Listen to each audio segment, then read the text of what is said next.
Today's video is all about the Christmas treats. I enjoy baking so much, and I love making little things to share with my friends and family. Hey y'all, I'm Valerie, and welcome to my kitchen. In today's video, I'm sharing 4 tasty and easy sweet treat recipes that your family, friends, and you are gonna love. Okay y'all, let's get started. These chocolate peanut butter oatmeal bars are my new #1 favorite sweet treat. You're gonna need a 9x9 inch pan or baking dish for this. I greased mine with a little Crisco, but that probably was not the smartest idea. It ended up solidifying in the refrigerator, and that made it a little hard to pull out the parchment paper. So y'all just learn from my mistakes here. I just lined it with a little parchment paper, but you could also do full. This is supposed to make it easy for you to lift out of that dish. I'm going to do a little something first, so I'll have it ready when I need it. You'll need some kind of microwave safe dish. I'm just using a glass measuring cup. I added in 1 cup of semi-sweet chocolate chips, but you could also use dark chocolate, and a 1/2 cup of peanut butter. Set that aside. We're not going to microwave it just yet. Over on the stove top, in a large skillet, I added 2 sticks of butter. I let those completely melt, then I added 1/2 cup of brown sugar. I've got my heat set to medium, and you're just going to whisk this until that sugar is completely dissolved. While I'm waiting on that sugar to dissolve, I'm going to go ahead and put that chocolate and peanut butter in the microwave and microwave it in 30-second intervals until it's completely melted. That sugar has dissolved, and I've probably got it bubbling a little too much there. I was about to make some caramel, it looks like. But I went ahead and added in, let's see here, 3 cups of quick cooking oats. You want to make sure they're the quick cooking kind. And y'all, I'm sorry, I was supposed to add in a teaspoon of vanilla to that butter and sugar mixture, but it does not look like I did. I just gave those oats a really good stir until it was all well combined. Now back over to the counter.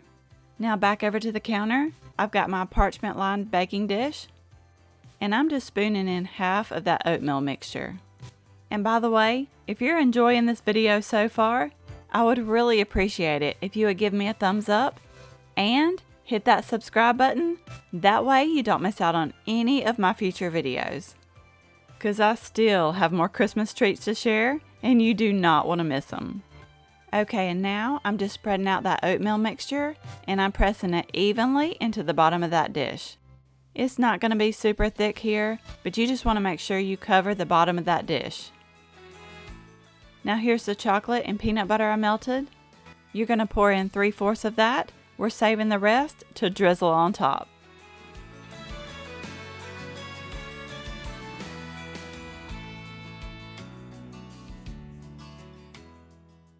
And I guess I felt like I needed to add a little bit more there. You won't need much for the top.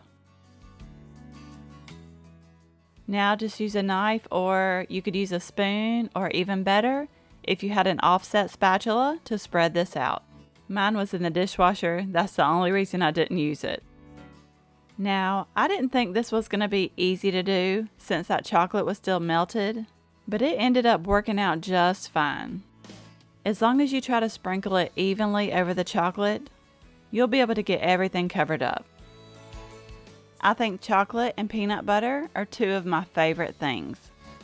And I'm curious, what is your favorite Christmas treat? If you had to pick one, what would you pick? It could be one from your childhood, or even a new one that you just love. I love peanut butter balls, or also the 7-layer bars. Listen to me. I'm telling y'all to just pick one, and I can't even just pick one. I blame it on there's too many delicious Christmas treats out there. Don't you agree? Okay, and after I got that top all covered with that oatmeal mixture, I'm going to add on that reserved chocolate. I just put the rest of that in a Ziploc bag and I sealed it shut. I snipped the corner off and I tried to do a little design on top.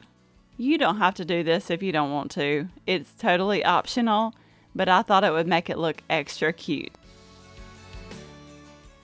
And now that I'm thinking about it, I should have probably put that mixture back in the microwave just to kind of melt it for maybe 10 seconds or so to kind of thin it out where I could drizzle it a little better.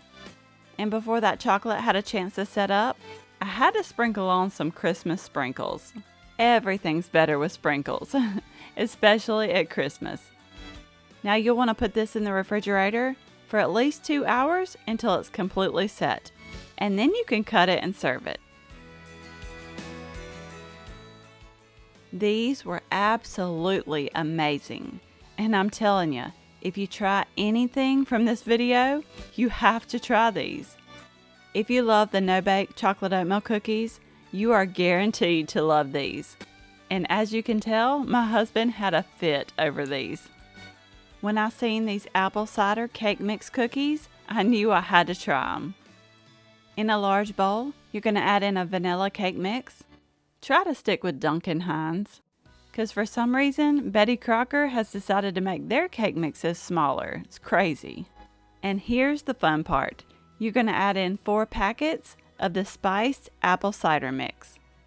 So if I have any apple cider fans out there, trust me, you're going to love these. And for even more flavor, we're adding in 3/4 teaspoon of ground cinnamon, along with 2 eggs and half a cup of oil. Or you can do half a cup of melted butter instead of the oil.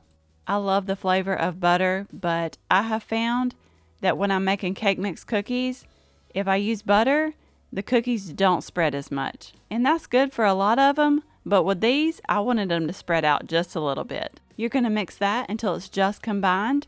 Now I'm adding in 3/4 cup of the caramel bits. The recipe called for the actual caramels, but I thought these caramel bits would do much better in them. You're just going to fold those in until they're well incorporated. And this batter is thick. It's just like a cookie dough. By the way, I have a box cake mix cookie video coming out in just a few days, so be on the lookout for that. You don't want to miss it. I've got my cookie sheet lined with a silicone liner, or you can use parchment paper.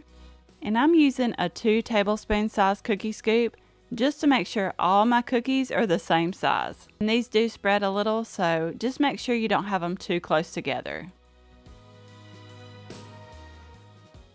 After I got all those cookies on there, I had about 1/4 cup of those caramel bits left, and I just used those to add on top. Now these go into the oven to bake at 350. The recipe says for 8 to 10 minutes, but let me just show you what happens if you leave them in for 10 minutes. I'm showing you the good and the not so good. If you leave them in too long, those caramels will burn. But y'all look, I did 7 minutes on these and they were perfect. So just watch them very carefully. So I say go ahead and take them out after 7 minutes. It's better to be safe than sorry.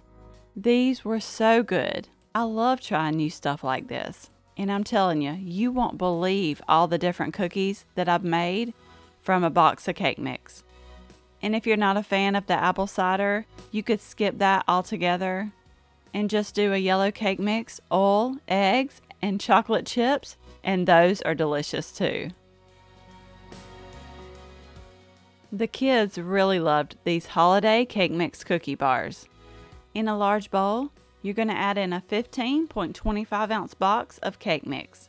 I'm using white, but you can also use yellow or even butter golden. Now I'm adding in a small box of the white chocolate instant jello pudding mix. You could also use vanilla or even the cheesecake flavor.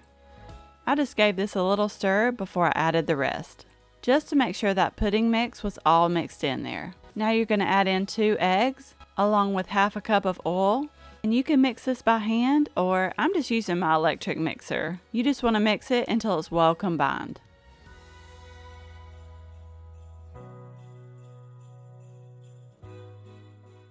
And next, we're going to fold in 1 cup of white chocolate chips. And these wouldn't be considered holiday without the green and red mini M&Ms. And I did about half a cup of those. You're just going to fold that together until they're all mixed in. I could have gotten even more festive and added in sprinkles. I really wish I had thought to do that.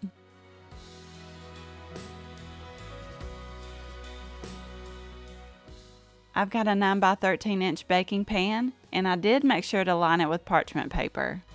That way they can lift out of there a whole lot easier. Now you're just going to pour that batter right on in. Y'all can get creative with this. You can use any flavor cake mix, any flavor pudding mix, and any flavor of the chocolate chips or M&Ms. Now I'm just using my offset spatula to spread it out. They'll be kind of thin, but these do rise. Do y'all do a lot of baking during the holidays? I do, and I absolutely love it. And after I got it all spread out, I just had to add on some more of those mini M&Ms. These are such a fun, quick and easy treat to make when you need something quick. If you're going to a family get-together or a holiday party, they're also good for birthday parties, and there's really so many ways you can change them up. You could even add a little bit of gel food coloring to that cake batter. You could even separate it and do half red and half green. Spoon in that batter and then swirl it all together, and that would be really cute, I bet. Now these go into the oven to bake at 350 for about 24 minutes. And like I said before, it's always better to keep your eye on them because you don't want to overcook them. Mine had just started to get a little golden brown around the edges, and they were perfect. The kids loved these, and all us adults loved them too. Adding that pudding mix really adds a lot of flavor into these, and it helps to make them a little more dense and chewy, less like a cake and more like a cookie.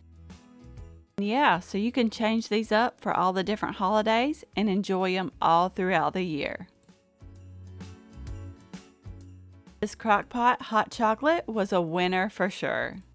In a small saucepan on the stove top, I added 1 cup of milk. We'll be using 6 cups total, but we're only using 1 cup for now. I also added 1/4 cup of cocoa powder. You're just going to heat this up to about a medium low and whisk it until that cocoa powder completely incorporates. If you just dump that right on into the crock pot without heating it up first, I don't think you could get it quite as incorporated. Whenever that's mostly dissolved, you can remove it from the heat and set it aside. Over to the crock pot, I'm adding in 1 can of sweetened condensed milk. By the way, this was my first time making the slow cooker hot chocolate, so you'll have to let me know below if you've ever tried it before. Now I'm adding in 5 cups of milk, and that would make 6 cups total that I've added in so far. And I forgot to mention that was whole milk. Next, I'm adding 2 cups of heavy cream. Here's where the chocolate flavor really comes from. I'm adding in 2 cups of semi-sweet chocolate chips. Yep, just dump them right on in.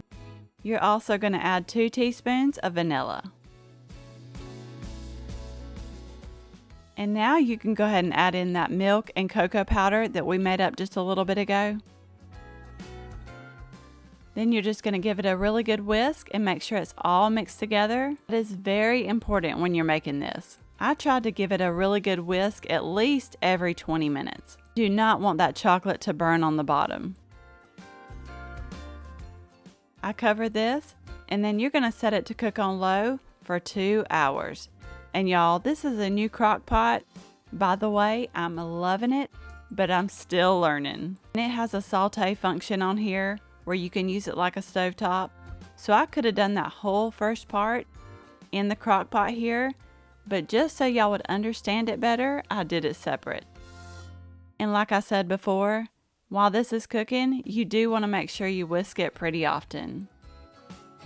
I could still see the cocoa powder in mine, so I wasn't able to get it completely incorporated, but it was still delicious. I bet you could even leave out the cocoa powder and add extra chocolate, but I do like the flavor that that cocoa powder gives. You could even add in a little peppermint extract to this. That would be amazing. You can top it with anything you like. You could add on some mini marshmallows, or you could do some crushed candy canes. Had to add on some whipped topping. I even went digging through the pantry and found some chocolate, and I used my little grater to add on some shaved chocolate on the top. That made it look extra fancy. And how fun would this be to have it on Christmas Eve or have it on Christmas morning, and you could just leave it in your crock pot and leave it set on warm, and then everybody can enjoy it whenever they're ready. I really hope you enjoyed this video. You may also like these. Don't forget to subscribe down below for more easy recipes, and I will see you in the next one.